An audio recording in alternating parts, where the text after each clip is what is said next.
the escape pod had no windows on the left side. I know that because for 11 days, I pressed my face against the right side panel and watched nothing but dark. No stars moved. No ships came. Just the faint green blink of the emergency beacon and the sound of my own breathing filling a space barely large enough to lie down in. My name is Yael Dantries. I was a commander in the Earth Defense Fleet, Second Watch, stationed at Kemara Research Colony when the Veroketh Dominion decided that 312,000 human lives were an acceptable cost for sending a message. I did not see the first strike. I was in the lower corridor checking a coolant seal when the lights went red and the station shook so hard my teeth cracked together. I heard the hull scream. I heard people scream louder. Then I heard nothing because the pressure door sealed and everything on the other side of it became vacuum. I ran. I will not pretend I did something heroic.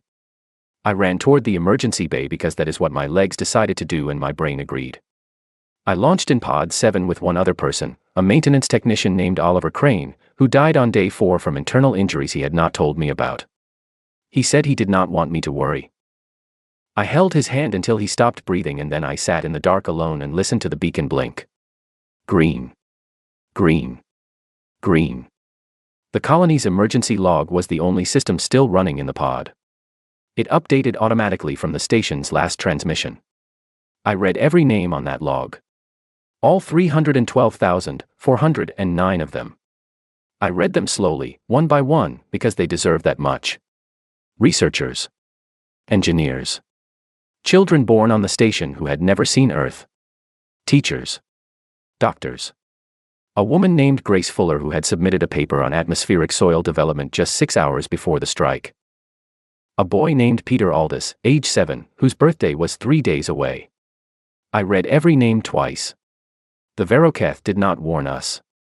That is the part the Galactic Coalition's report called a procedural irregularity. They used those exact words. Procedural irregularity. As if the only problem was paperwork. When the Earth Fleet cutter finally found my pod on day 11, the first person through the hatch was a young ensign named Danny Cole who looked at me with wide eyes and said nothing for a long time. I think he expected me to cry or collapse or say something dramatic. I did not. I asked him for water and a data pad. He gave me both. I drank the water in one long pull and then I opened the data pad and began writing my incident report. I finished it before we docked. The Galactic Coalition held an emergency session on Veth Prime, their central station, 14 days after the massacre. Our ambassador, a career diplomat named Dren Voss, presented the evidence. He had recordings. He had trajectory data. He had the station's final 12 minutes of internal footage. He presented it all with shaking hands and a voice that broke twice, and every alien diplomat in the chamber sat and watched him with expressions that ranged from mild discomfort to polite boredom. The Veroketh ambassador, a tall creature named Executor Grawl, said the strike had been a response to what he called unauthorized territorial pressure. He said it with the calm of someone explaining a minor administrative decision. The chamber accepted his statement without objection.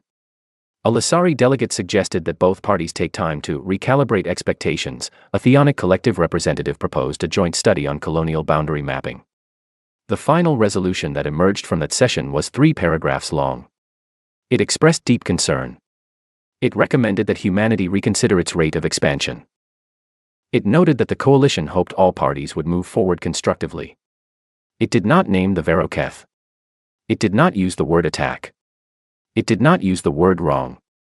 I testified before the United Nations Space Council 6 days after that coalition session. I sat in a white chair in a white room and I told them everything. I told them about Oliver Crane and his secret injuries. I told them about the green blink of the beacon. I told them about reading every name twice. I told them what the coalition resolution said and what it did not say. The council chamber was very quiet when I finished. Council Chair Benedict Arrow asked me one question. He said, "Commander Dantries, in your assessment, what response does this situation require?" I thought about Grace Fuller's paper on soil development. I thought about Peter Aldous and his birthday 3 days away. I thought about the word irregularity. I said, "Sir, it requires a response that the galaxy will not forget." He nodded once. Slowly. The kind of nod that means a decision was already made before the question was asked. 4 days later, Resolution Null passed with 94% of the council vote. I was not in the chamber for the vote. I was in a hospital getting the fluid in my left knee drained from 11 days of cramped living. A nurse named Carol Briggs had the news feed on low volume in the corner of the room. I heard the result announced in a flat tone by a coalition broadcast anchor who clearly did not understand what he was reading. Carol Briggs looked at the screen, then at me. She said, "Is that good or bad?" I said, "For us, it is necessary. For them, it is the last warning they will ever get and they will not know it until it is far too late." She did not say anything after that. She finished draining my knee in silence. Outside the hospital window, Earth was doing what Earth always does. It was going about its day. Markets open. Children in school. Trains running. People arguing about traffic and weather and small ordinary things. But underneath all of it, like a frequency too low to hear, something had shifted. You could not see it yet. You could only feel it in the way people held themselves a little straighter. In the way strangers on the street caught each other's eyes and held the look a half-second longer than usual. 312,000 names. And one planet that had just decided it was done asking for help. That was not the end of anything. It was the beginning of something the galaxy was not ready for. I finished my tea on the hospital bed and picked up my datapad and started reading the coalition's full charter, every clause, every amendment, every footnote. Know your enemy's rules before you stop following them. That was something my instructor at the Fleet Academy used to say. I never forgot it. I started at page 1. The conference room on the 14th floor of the Unified Strategic Command building had one window. It faced east, toward the ocean. Admiral Marin Solis had chosen this room specifically because of that window. She liked to let visiting delegations sit with their backs to the water, so they could not look at it when the conversation made them uncomfortable. She liked to sit facing it herself, so she could. The Veroketh delegation arrived at 9 in the morning. There were 4 of them. Executor Graal, the same one who had spoken at the coalition session, led the group. He was tall even by Veroketh standards, with a long angular face and the careful, measuring eyes of a creature that had never in its life felt genuinely threatened. He felt it now. Marin could see it in the slight hesitation at the door, the quick scan of the room, the almost invisible tension in the way he held himself. He was too trained to show fear openly. But it was there. Marin stood when they entered. She gestured to the chairs across the table. She said, "Please sit. Would any of you like tea?" Graal looked at the tea service on the table. Real leaves, steeped in a clay pot. He said, "What is that?" Marin said, "It is tea. It comes from a plant. We have been growing it for thousands of years. We tend it carefully because it takes time and patience to produce something worth drinking." She poured herself a cup. She did not pour for them. She sat down. Across the table, the Veroketh delegation arranged themselves with practiced formality. Graal placed his hands flat on the table and said, "Admiral Solis, we have come in good faith to discuss a path toward normalized relations following the regrettable events at Camara Station." Marin sipped her tea. Graal continued. He said, "The Veroketh Dominion acknowledges that the scale of the Camara incident exceeded intended parameters. We are prepared to offer a formal statement of regret and a compensation framework for registered colonial assets." Marin set her cup down. She said, "Regret." Graal said, "Yes. And compensation for assets." Marin said, 312,000 people lived on Camara Station. They were not assets. Graal's expression did not change. He said, "We understand this is a difficult framing for your culture." Marin looked at him for a long moment. Then she opened the folder in front of her and slid a single data card across the table. She said, "That is the current Earth Fleet Manifest. Projected completion dates are on page 3. I would suggest starting there." Graal picked up the card. He inserted it into his reader. He began to scroll. The room was quiet enough that Marin could hear the faint electronic sound of the reader advancing pages. He stopped on page 3. The expression that moved across his face was small and fast and impossible to name precisely. It was not panic. It was something older than panic. It was the look of a creature that had just understood, for the first time, that it was not the largest thing in the conversation. The second Veroketh delegate, a younger officer named Adjunct Vel, leaned over to look at the same screen. He made a short sound that had no translation in standard galactic but meant something close to "that cannot be right." Marin said, "It is right. Every figure on that manifest is verified and current. We have been building for 14 months. The number will be higher by the time this meeting concludes. Grawl looked up. He said, "You have been building in secret." Marin said, "No, we stopped sending reports to the coalition." There is a difference. Anyone paying attention could have seen our shipyards were running. Anyone paying attention could have noticed our mining operations tripled. Anyone paying attention would have known what was coming. No one paid attention because no one believed we were serious. She picked up her tea again. She said, "We are always serious. That is perhaps the most important thing about us that your civilization has never understood." Grawl said, "The coalition will not permit a unilateral military expansion of this scale." Marin said, "Earth has withdrawn from the coalition." The withdrawal was filed formally, in writing, with full compliance of the coalition's own exit procedures. We followed every rule on the way out. We are not bound by coalition resolutions, coalition permits, or coalition opinions any longer. The room was very quiet. Grawl said, "You cannot simply leave the Galactic Coalition. No species has ever done that." Marin said, "We are aware. We were also the first species to reach the Chemaran belt without faster-than-light assistance. We were the first to establish a permanent colony beyond our own solar system within 40 years of spaceflight. We do things that have not been done before. It is, frankly, a habit." She refilled her cup. She said, "I want to be very clear about what Earth is and is not doing. We are not declaring war on the Veroketh Dominion today. We are not asking for reparations. We are not requesting a coalition tribunal or a mediation panel or a joint review committee." She looked directly at Grawl. She said, "What we are doing is informing you that the framework which protected you from the consequences of your decision at Kamara Station no longer exists. The coalition umbrella is gone. The diplomatic courtesies are suspended. The assumption that Earth will process grief through paperwork and then go back to work is over." Grawl said, "And what replaces it?" Marin said, "That depends entirely on what you do next." Grawl set the data card on the table between them. He said, "You are one species. We have been a spacefaring civilization for 4,000 years. You have been reaching beyond your own system for barely a century. You do not have the experience for this." Marin said, "You are correct that we lack 4,000 years of spacefaring experience. What we have instead is several thousand years of continuous warfare against each other, followed by a generation that decided to stop. We did not stop because we forgot how. We stopped because we chose to. We are making a different choice now." She closed the folder. She said, "Every species in the coalition watched the Kamara footage and filed a report. Every species wrote the correct words and went home. You did what you did and faced nothing. I understand why you believed that would continue. It made logical sense given all available evidence." She stood. She said, "The evidence has changed. I would recommend your government spend the next 30 days deciding how seriously they want to take that change. The tea, by the way, is yours if you would like it. We grew enough." She walked to the door. At the threshold she stopped. She said, "One more thing. The 14 months of silence from Earth. The closed shipyards, the triple mining output, the complete communications blackout. Your intelligence services noticed all of it. I know they did because I read their reports. They filed them. They were reviewed.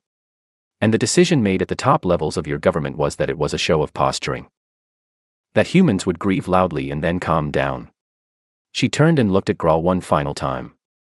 She said, "We were not posturing. We were working." She left the room. Outside in the hallway, her aide, a young officer named Philip Grant, fell into step beside her and said nothing. He had learned, in 2 years of serving under Marin, that she did not want commentary after a meeting like that. She wanted silence and forward motion. They walked to the elevator. When the doors closed, Marin said, "How long before their ship clears our orbital range?" Philip said, "Approximately 4 hours, Admiral." Marin said, "Make sure the Eastern shipyard's next launch sequence is visible from their departure corridor." Philip said, "Yes, Admiral." "How many ships?" Marin said, "All of them." Philip made a note. The elevator opened on the ground floor. Through the lobby windows, the ocean was flat and bright in the morning light. Marin walked toward it and stopped at the glass. She had grown up near the water. Her mother had been a fishing boat captain on the Atlantic coast. She had taught Marin to read weather by the color of the horizon. Green-gray meant a storm was sitting and waiting. Bright white like this meant energy in motion. The horizon was very bright this morning. She said, quietly, to no one in particular, we gave them every chance. Then she turned away from the window and went back to work. The mud on Drevketh was different from earth mud. It was darker, almost black, and it had a texture like wet clay that grabbed at your boots and tried to keep them. After the first hour you stopped fighting it and just let it slow you down and moved your steps accordingly. After the first day you stopped noticing it entirely. After the first week it felt like home. My name is Caio Ferreira. I was a lieutenant with the 9th Rapid Incursion Division, which the rest of the fleet called the Pale Dogs, a name we had earned and were proud of for reasons I will explain momentarily. We had been on Drevketh for 9 days when the order came to hold the Noreth refinery complex. I need to explain the refinery before I explain the holding of it, because the explanation is the whole point of what happened there. Noreth was a processing facility for a mineral compound that the Veroketh used in their atmospheric regulators. It was not a military installation. It was not a weapons depot. It was industrial infrastructure, and it sat on the edge of a river called the Veth Run, which fed groundwater to 600 kilometers of inhabited valley to the south. If Noreth was destroyed in a certain way, specifically if its primary containment chambers were breached, the chemical runoff would reach the Veth Run within hours and the groundwater within days. There were civilians in that valley. Veroketh civilians. Families. Settlements. The same kinds of people who get caught between decisions made by other people with other priorities. I received the hold order from command at 0340 hours. We had 40 soldiers. The Veroketh force moving on the refinery was estimated at 800. My sergeant, a quiet woman named Helen Cross, looked at the numbers and then looked at me and said, "Are they serious?" I said, "Yes." She said, 40 against 800. I said, "Yes." She thought about it for 2 seconds and then said, "All right. Where do you want me?" That is the thing about soldiers who have been together long enough. They stop asking whether and start asking where. We set up in 3 positions. Helen took the east approach with 12 soldiers. A corporal named Dean Foster, who had the best eyes I had ever seen on a human being and who never missed a shot unless he chose to, took the elevated ridge to the north with 8. I took the remaining 20 to the refinery floor itself, where we used the industrial equipment as cover and turned the loading infrastructure into a series of layered defensive positions that took us 4 hours to arrange and would have taken a conventional military architect 4 days to plan. We were not conventional. The Veroketh advance unit hit Helen's position at first light. She held them for 2 hours with 12 people, using a combination of suppressing fire, controlled withdrawal, and a drainage channel that she had spent the night turning into a tactical obstacle. She lost 2 soldiers in that time. She never stopped moving. Dean Foster on the ridge was something else entirely. He had grown up hunting in the Highlands of Scotland, and he approached combat the way a craftsman approaches a difficult piece of work, slowly, carefully, with complete attention to each individual action and no wasted motion. He did not fire frequently. He fired deliberately, and every time he did, something stopped moving that had been moving before. The Veroketh commander adapted. They always do, eventually. They pulled back from the north approach and tried to come in from the west, which was the approach I had anticipated and prepared for. The next 14 hours were the kind that you do not describe in full because the details would take longer than the hours themselves. What I will say is that we held. At hour 16, a Veroketh field unit managed to get 2 soldiers inside the refinery's secondary structure. I dealt with that personally, with help from a young private named Simon Watts who was 19 years old and had a background in competitive swimming, which turned out to be relevant because the secondary structure had flooded from a ruptured pipe and the water was knee-deep in the dark.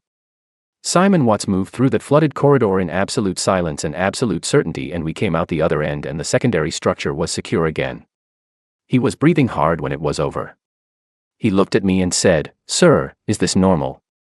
I said, "Yes and no." He said, "That is not very helpful, sir." I said, "It will make more sense when you are older." He did not seem satisfied with that answer, but he moved on. At hour 19, the Veroketh commander opened a direct channel to our position. I expected a demand for surrender. Instead, the voice that came through was measured and almost curious. He said, "Why are you holding a Veroketh industrial facility?" I said, "Because the river runs south." There was a long pause. He said, "You are protecting our valley." I said, "I am protecting the people in your valley. They did not make any decisions that got us here. They do not deserve to pay for those decisions. Another long pause. He said, "You do not know those people." I said, "That is correct." He said, "Then why?" I thought about how to explain it. I thought about the Fleet Academy, where our ethics instructor, a retired admiral named George Chalk, used to say that a soldier's job was not to harm the enemy. A soldier's job was to achieve the objective with the minimum necessary harm to everyone, including the enemy. He said most militaries forgot the second part and focused only on the first, which was how you got endless wars that solved nothing. I said to the Veroketh commander, because we are human, and because we decided a long time ago that civilian suffering is never acceptable as a side effect of military action when it can be avoided. We did not always live by that. We failed it many times in our own history. But it is what we are trying to be now. He was quiet for a long time. He said, "Your species destroyed 3 of our forward fleet stations in the past month." I said, "Yes." He said, "And now you are protecting a river." I said, "Yes." He said, "I do not understand your species." I said, "Most species do not at first. Give it time." The channel closed.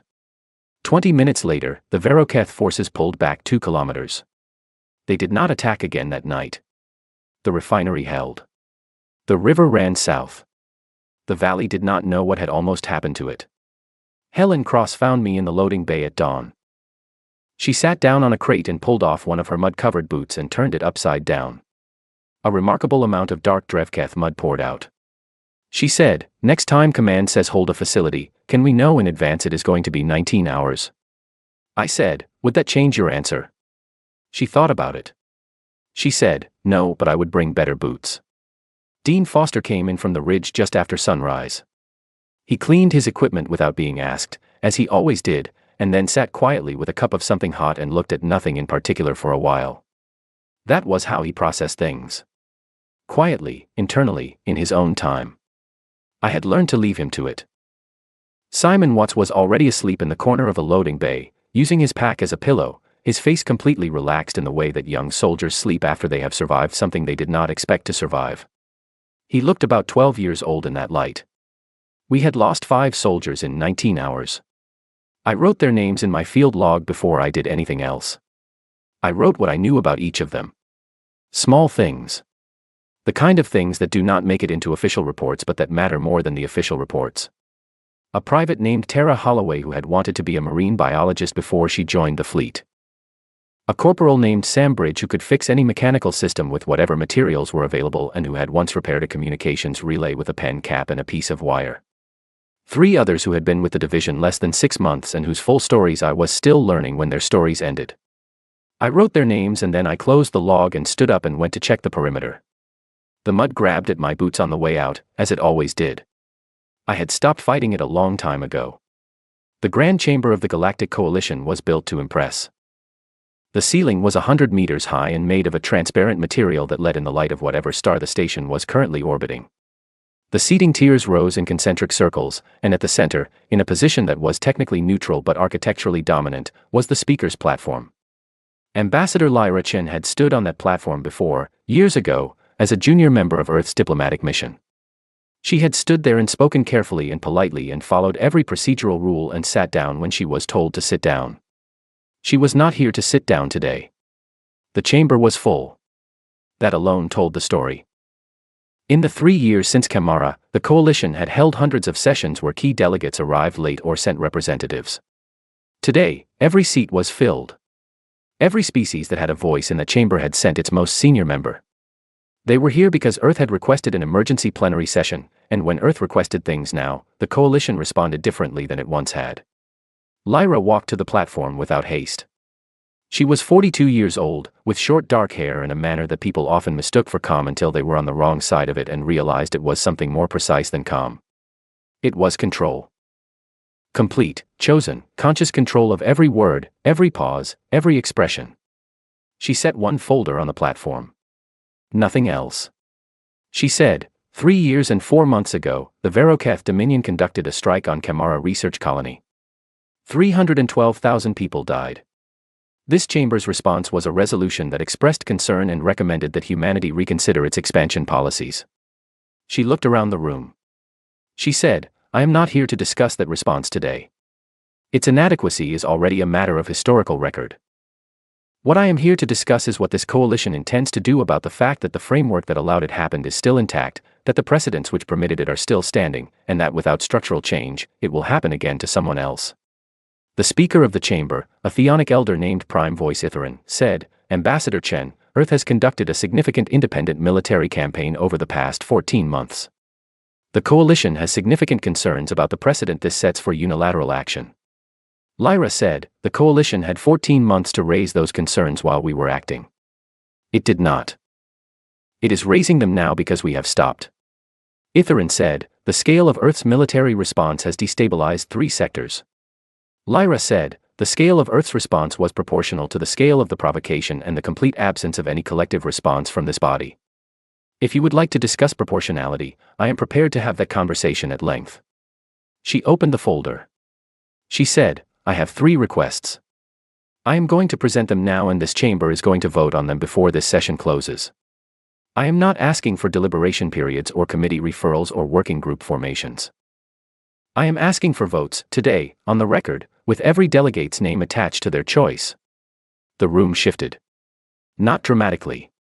Just a subtle collective adjustment, the way a large group of people moves when they realize the meeting is not going the way they expected. Executor Grawl was present. He sat in the Veroketh delegation section with 2 advisors and an expression that had been carefully arranged into neutrality. Lyra had noted him when she entered. She noted everyone when she entered. It was a habit she had developed in her first posting, on a cold station near the outer belt, where a supervisor had told her that the most important thing in any room was knowing exactly who was in it. She said, "First request. The coalition will formally adopt a civilian protection resolution. Any strike on a non-military colonial installation resulting in civilian casualties will be classified as a violation of Galactic Coalition Charter, subject to mandatory investigation and mandatory sanctions."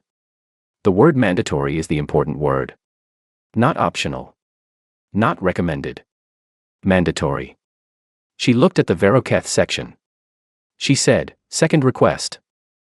The coalition will establish an accountability tribunal with independent authority. It will not be advisory. It will have binding power over member states in matters of established violations. It will be staffed by representatives from species with no active conflicts and no economic dependencies on the parties under review. Its findings will be public." She paused. She said, "Third request. This chamber will hold a formal vote of censure on the Veroketh Dominion's action at Kamara Station. A named vote. Every delegate will state their position on the record.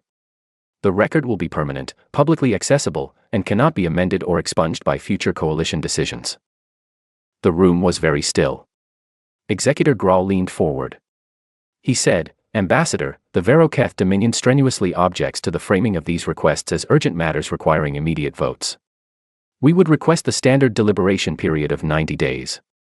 Lyra said, "The standard deliberation period of 90 days was available for 312,000 people at Kamara Station.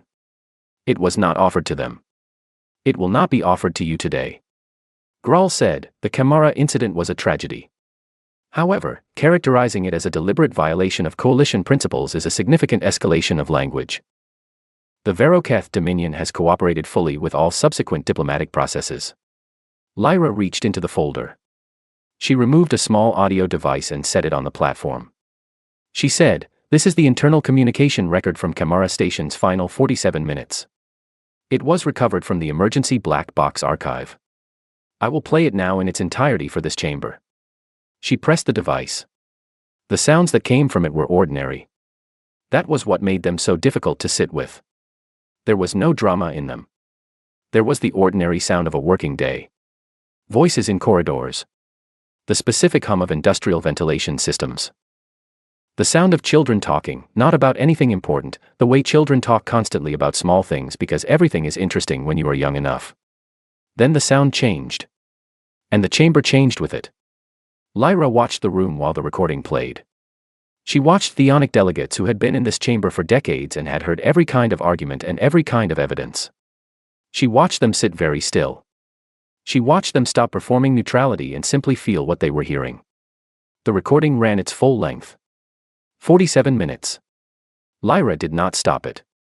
She did not summarize it or annotate it. She let it end on its own. When it was over, the chamber was so quiet that the environmental systems were audible for the first time anyone could remember. Lyra said, "I will now open the floor for the vote on the censure resolution." Itherin, the theonic speaker, did not call for a deliberation recess. He did not suggest a procedural pause. He said, "The chamber will proceed to vote on the censure resolution as presented by Ambassador Chen of Earth." The vote took 6 minutes. 31 in favor. 2 against. The 2 who voted against were from species with long-standing trade dependencies on Veroketh mineral exports. Their names were recorded. Their names would remain recorded. Lyra noted them. She would remember them.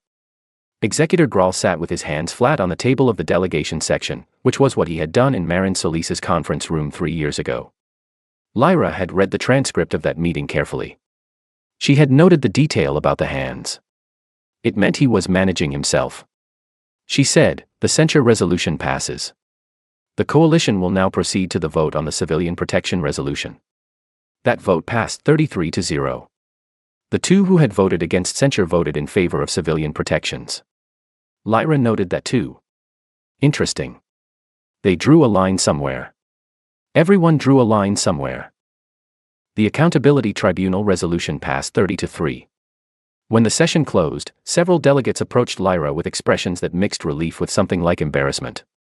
A Lasari senior diplomat named Voice Caller Orith took her aside and said, quietly, "Many of us have wanted this framework for a long time.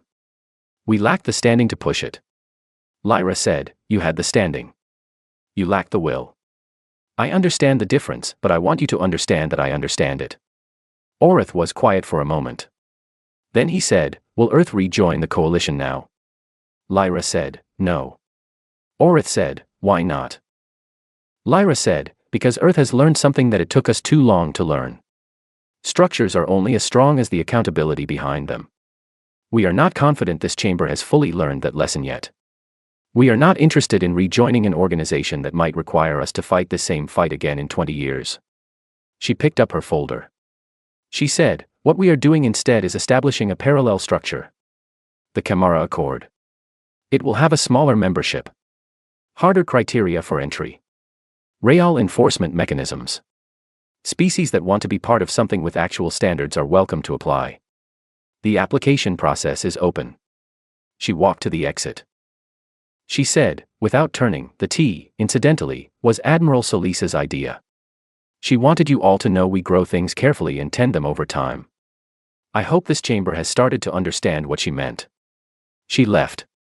Outside the chamber, in the long corridor that ran the length of the coalition station's central spine, her aide, a young diplomat named Claire Norton, fell into step beside her and handed her a data pad. Claire said, "The Accord applications are already coming in. 17 species have submitted preliminary interest filings in the past 4 hours." Lyra said, "How many of those voted the right way today?" Claire checked. She said, 14 of the 17. Lyra said, "Flag the other 3. I want to know more about them before we respond." Claire made a note. They walked the length of the corridor in silence. At the far end was a viewing platform that looked out onto the stars. Lyra stopped there for a moment because she had learned, from 3 years of very difficult work, that you had to stop sometimes. You had to look at something that was not a document or a delegation or a chamber vote. You had to remind yourself what the work was actually for. 312,000 people who would never see stars again. One accord. Real teeth. The beginning of something that would take years to build properly and would require more fights before it was finished. She stood at the window for 2 minutes. Exactly 2. She counted. Then she went back to work. The Camara Military and Diplomatic Academy had been built on the same coordinates as the original colony. That had been a deliberate decision by the Reconstruction Committee, and a controversial one. Some people said it was morbid to put a school where so many people had died. Some said it was wrong to pretend the location did not matter. The committee had listened to both sides and then built the academy there anyway. The reason was simple, and it was the first thing they told every new class of cadets on arrival day: this ground remembers. Every surface of this station, every corridor and classroom and observation deck, was constructed on the bones of what was lost here. You are here to learn. You are here to become the people who make sure this does not happen again. And you are here so that the 312,000 people whose names are on the memorial wall in the central hall know that their loss built something. The memorial wall was the first thing you saw when you entered the academy. It was 300 meters long and covered floor to ceiling in names. The names were in alphabetical order with no other ranking. A researcher next to a maintenance worker next to a child. Equal weight. Equal prominence. No hierarchy of grief. I had walked past that wall more times than I could count. I was the senior instructor of tactical history and field doctrine, which was the official title of the course that everyone in the academy simply called Ferreira's class. My name is Yael Dantries. I am 61 years old and I have been teaching at this academy for 9 years, and every year at the start of the term I begin the same way. I walk into the classroom and I look at whatever group of young faces is sitting there looking back at me and I say, "Good morning. My name is Commander Yael Dantries, retired. I was the first person rescued after Camara. I was the only person recovered from that particular escape pod. If you want to know what this place is for, that is it. Everything else is detail." Then I sit down and I let them sit with that for a moment. This year's cohort was 48 cadets. Some of them were the children of fleet officers who had served in the years after Camara. Some were the children of diplomats and engineers. One, a quiet young man named Alex Ford, was the grandson of a coalition delegate who had cast one of the 2 votes against the Veroketh censure resolution. Alex Ford had applied to the academy specifically because of that vote, because he had grown up knowing that his grandfather had made the wrong choice in that moment, and he had decided he wanted to spend his life making different ones. I respected that more than I said out loud. On the 3rd week of the term I teach a class called The Aftermath. It covers the 14 months between Camara and Resolution Null. The silence from Earth. The shipyards. The reconstruction of the fleet into something the galaxy had not seen before. I teach it carefully because it is complicated. It was not heroic in a simple way. It was necessary in a complex way, and there is a difference, and that difference is important. A cadet named Nina George, who asked better questions than anyone else in the cohort, raised her hand during the class and said, "Was the military response the right decision?" I said, "What does right mean to you?" She thought about it. She said, "I mean, did it solve the problem? Did it make things better?" I said, "It stopped the Veroketh Dominion from believing that actions had no consequences. It forced a restructuring of the coalition framework. It created the Camara Accord, which has prevented 3 other incidents in the 20 years since it was founded. In those ways, yes. In other ways, no, we lost soldiers. We created a generation of Veroketh civilians who grew up associating Earth with conflict. We spent resources that could have gone elsewhere. We lived for years in a state of prepared aggression, which costs something internally even when it is justified externally." Nina said, "So it was complicated." I said, "Everything that matters is complicated. The ones who tell you otherwise are selling something." The class laughed. Good. I wanted them to be comfortable enough to laugh, because the things I taught were heavy, and if a class sat under the weight of them without relief, the weight became the lesson instead of the content. I had learned that from my own best teachers. A cadet named Ben Marsh, who sat in the back and asked infrequent but careful questions, said, "Commander Dantries, when you were in the escape pod for 11 days. Were you afraid?" I said, "Yes." He said, "The whole time?" I said, "Yes, mostly." Fear is honest. The ones who tell you they are not afraid are either lying or they have not fully understood the situation they are in. He said, "How did you manage it?" I said, "I read names. I read 312,000 names, slowly, one by one, and I let myself feel the full weight of each one." Which sounds like a strange way to manage fear, but what it did was replace the fear with something heavier and more useful. It replaced the feeling of helplessness with the feeling of witness. I could not save those people. But I could make sure that in those 11 days, while I was the only living person who knew I was alive, I knew who they were. That felt important. It still does. The room was quiet after that. I said, "When you become officers, and most of you will become officers, there will be moments when the weight of a decision is so large that your first instinct is to process it quickly and move forward. I am telling you now, in this room, do not do that. Sit with the weight. Read the names if there are names. Know what you are carrying before you make the next decision. It does not make you slower. It makes you more precise. There is a difference between being burdened by something and being grounded by it." On the last day of the term, I always take the class to the memorial wall. We walk the full length of it. All 300 meters. In silence. I do not explain it or annotate it. I let them read it on their own, at their own pace, and stop where they stop and move when they are ready to move. It takes about an hour.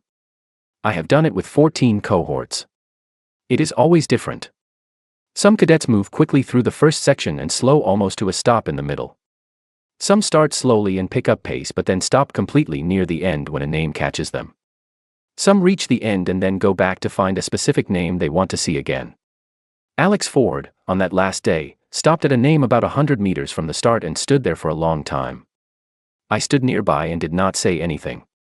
He did not need me to say anything. He was doing what you do when you stand in front of a name and understand that it was a person and that what happened to that person was wrong and that you have a choice about what to do with that understanding. When he turned away from the wall, his face was very settled. Not happy. Not unhappy. Resolved. He said, "I want to be in the Accountability Tribunal office after graduation." I said, "It is a good posting. Hard work. Mostly documents and very few dramatic moments." He said, "That is what my grandfather's moment was. A document. A vote. One small piece of paper. And he got it wrong." I said, "Yes." He said, "I am not going to get it wrong." I said, "I believe you." Later that evening I walked the memorial wall alone, as I did at the end of every year. I had a habit of choosing a different name each time and standing with it for a few minutes. Not a name I knew. Not a name I had thought about before. A random name from the middle of the wall, someone I had never read about, someone whose story I did not know. This year I stopped at a name, Eleanor Price. No other information.